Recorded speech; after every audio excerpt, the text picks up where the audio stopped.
예수님, 오늘은 9월 12일 연중 제23주간 화요일입니다.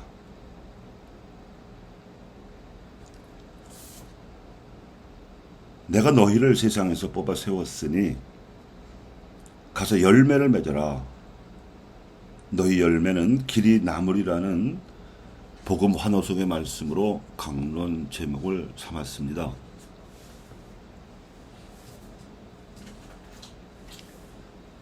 예수님께서 애초에 뽑으신 제자들은 12명이었지만 이 명단에 들어가지 못했으면서도 혁혁한 선교 공로를 세운 비주류 사도가 있었으니 그가 바오로입니다.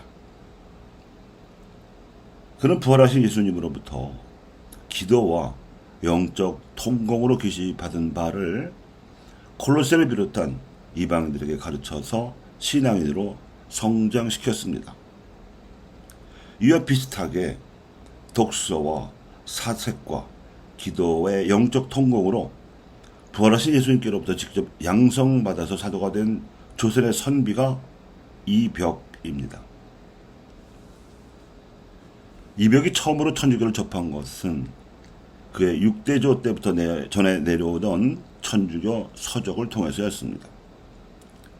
그의 6대조 이경상은 병자호란 때 인질로 심양에 잡혀간 소현세자를 수행했는데 귀국할 때 가져온 천주교 서적 중 일부가 집안에 있었습니다.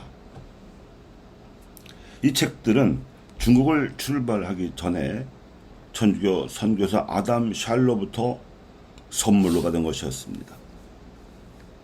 이 벽은 이 책들을 통해서 독학으로 천주교를 접하고 그 교리를 깊이 음미하고 묵상하기를 즐겼습니다.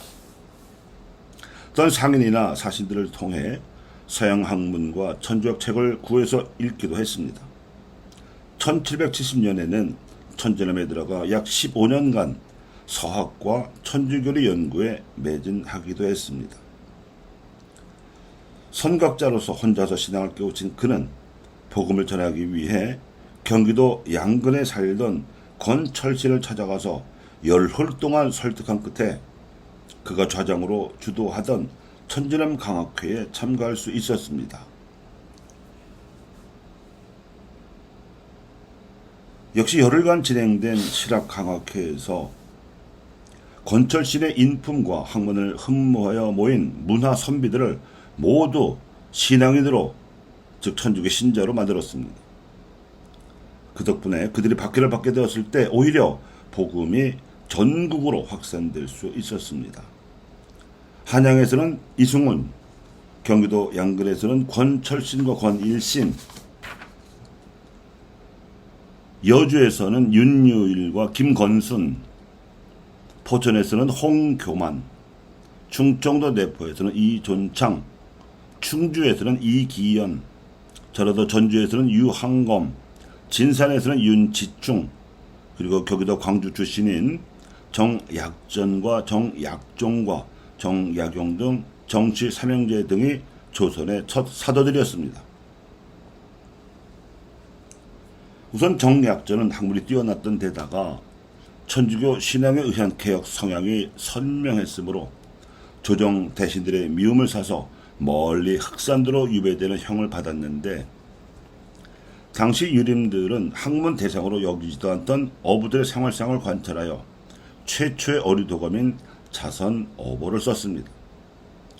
평범한 어부 같은 백성이 주인되는 나라를 세워야 한다는 평소의 신념대로 후대의 그리스도인들에게 이정표를 세운 것입니다. 정약종은 신앙이 투철하여 순교하기까지 이벽의 선교 요지와 천주 공경가를 참고하여 서민들이 쉽게 읽을 수 있도록 한글 구어체로 주교 요지를 썼는데 이 책이 교우촌에서 두루 읽혔으므로 100년간 자행된 박해에 저항할 수 있었던 주요한 사상적 무기가 되었습니다. 이 교우촌이 과거 그 당시에는 물론 향후에도 결례를 복음화시킬 교회의 뿌리요 맥이 되게 하였습니다.